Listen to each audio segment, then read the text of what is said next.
unless the government is telling us that we have a way to discuss and contain this, have a discussion and contain it. We have so many people now who are just financiers. They just say, okay, since you have the land, how much did you require? I require 1 million. Okay, if I give you 1 million, go into the farming and I get all the products.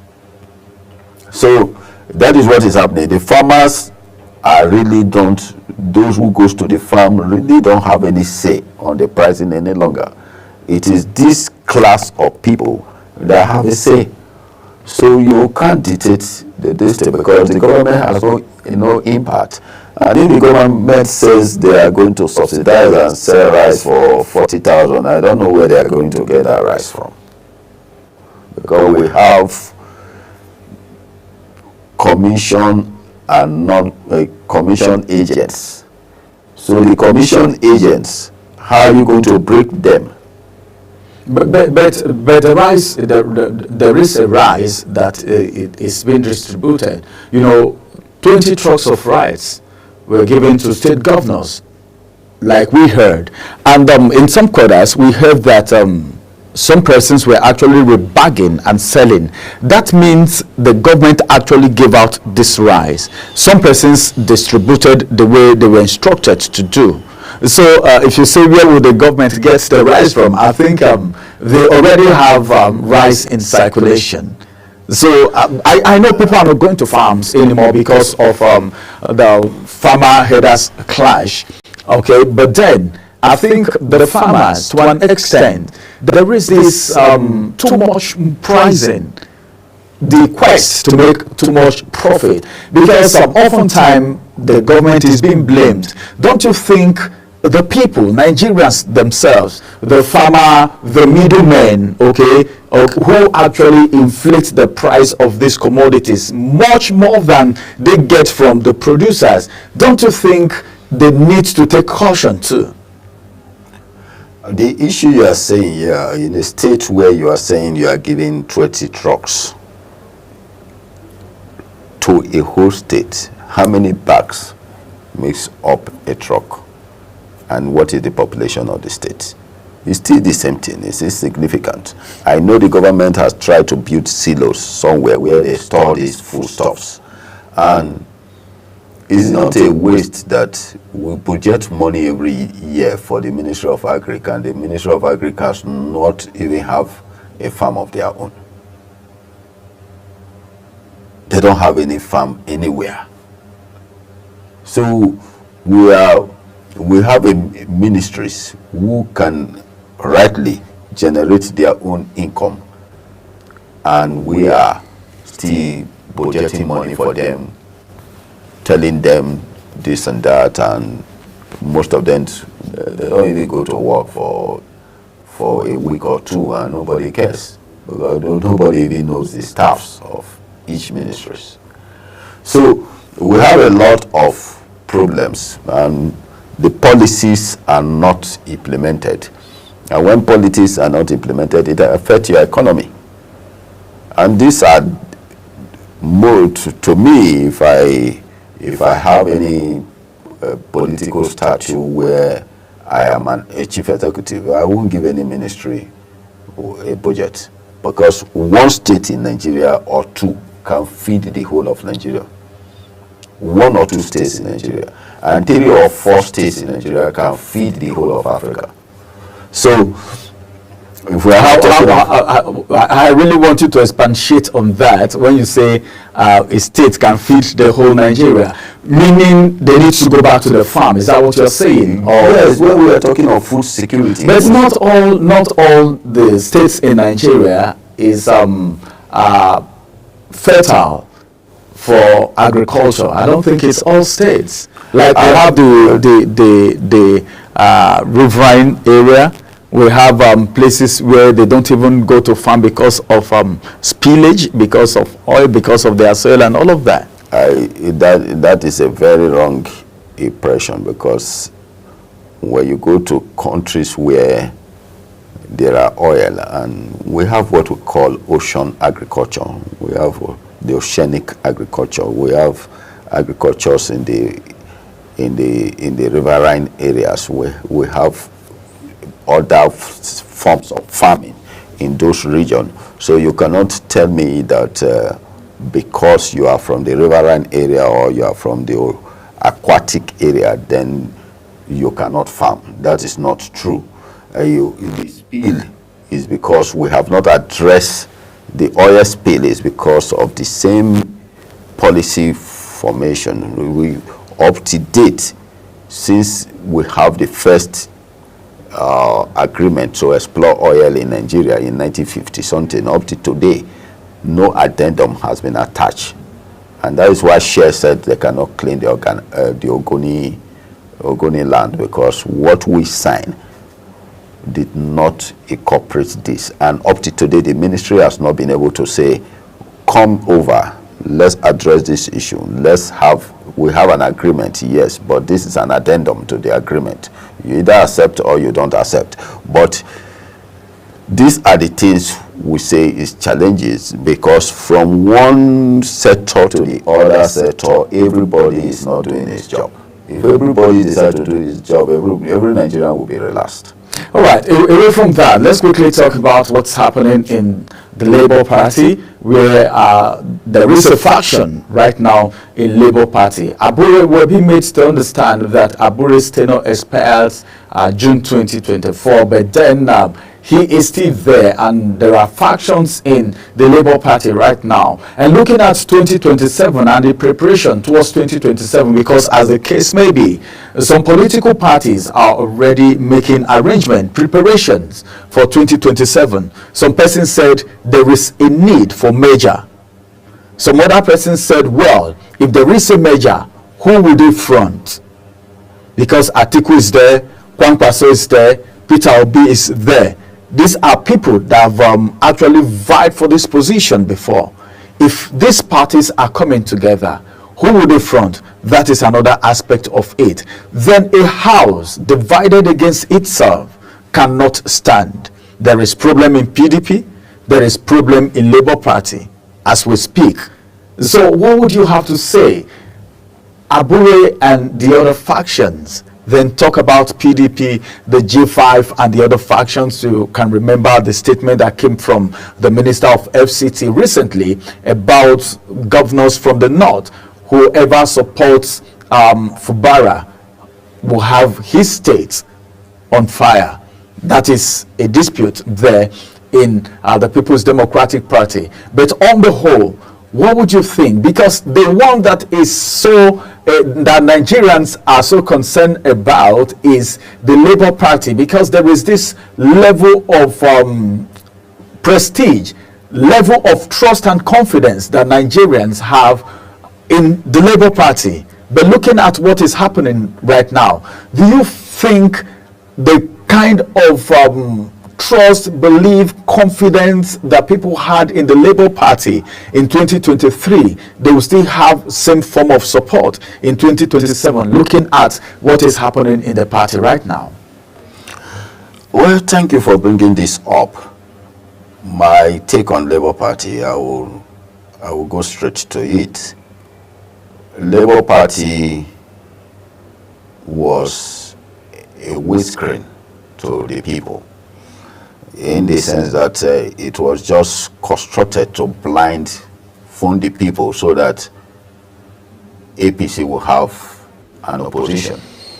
So who is Professor Patutomi to Bola Ahmed Tinubu? We should look at that relationship, and we should also look at it how Labour Party was financed in 2023. So I look at every party as a political platform, because we don't have parties, we have platforms. So it was a platform for Obi to run for the... How do you mean we don't have parties, just political platforms in Nigeria? We call them parties. They are political parties. No, they say they are just platforms. I know political parties are platforms used, okay, to get into political offices. But when you say they are not parties but just platforms, what do you mean? Go and meet all the card carry members of APC and PDP and Labour Party and NNPP and tell them what has been your contribution weekly, monthly, yearly to this party financially, and how does these people finance their campaigns. Then you find out that we don't have a party because nobody is contributing anything. So it is just a platform for me to say, I want to be governor, I want to be this, I want to be that, and I come to join the party and finance it, win the election, and cross my leg to dictate the tune. So that is not a party. A party is where we cannot tell Mr. President and say, you are stepping down tomorrow. You no longer become our president. You are not representing the interest of the party. So when automatically I am the governor of a state and I am the leader of the party, I'm the president of the country and I'm the leader of the party, it is not done anywhere. You cannot be a leader of the party because the party made you what you are and they tell you what to do, not use. I think the same thing still happens in Nigeria, even though the president is being looked at as a number one citizen of the country and a part of the party who is now president. I think the party, there are times where the party call even people, members to order for certain things, and the same thing, I think the same thing is applicable. If they call anybody to order, somebody like Wike will not speak.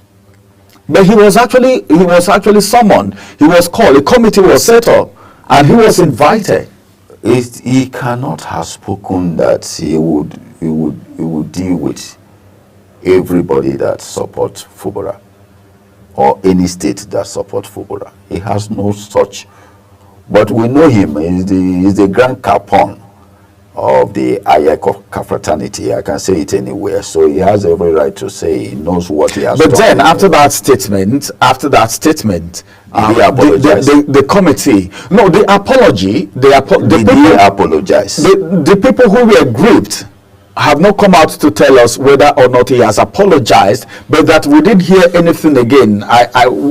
Maybe Nigerians will think everything has been settled right there because the committee actually called him to order. It's a party thing. It's not a Nigerian thing. So I think it's internal crisis. No, when he was saying it, it was not. He did not say it to the. He said it to the whole world. But I think it's at the discretion of the committee to choose to say it to the public or just keep it within the party because they just want to do. I think they might be wanting to do things that will not, dirty linen is not being washed outside according to the elders. So maybe after the settlement or whatever the situation was, they decided just to sit on it and move on. After that, Wike didn't come out to say anything further. So you burn somebody's house in the public, you cover him up after burning. Is that what you are saying? That is not an offense? I feel it's at the discretion of those in the party. Well, whatever decisions they are going to take, as far as it did not affect the masses and it did not affect the people, I have no reason to say anything otherwise. But if we want to go into details, a lot of things has happened in this country politically that some political gladiators, which I call the political gladiators, have underplayed the rules of the people, and they still want the people. So you cannot play politics without the people. But these people are not taking the people anywhere. All right. It is still Global Morning, live on your screen from Global Television. We will go on a quick break. When we return, we'll look at one more papers, then we'll bring you the next segment after this break.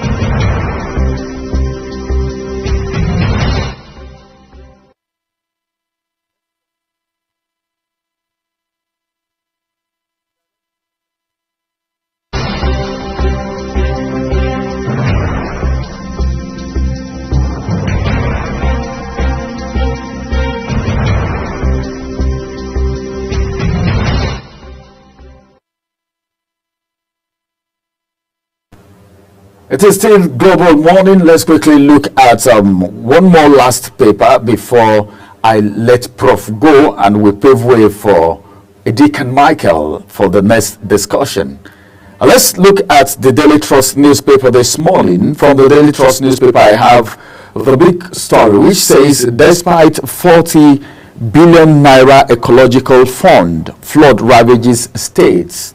So we'll quickly look at that, meaning 40 billion ecological fund was actually there, the flood ravaged states. And just some riders to that story. The first rider says experts fear mismanagement of allocation. Then this one says 108 billion naira latest disbursements, largest for some governors. All right.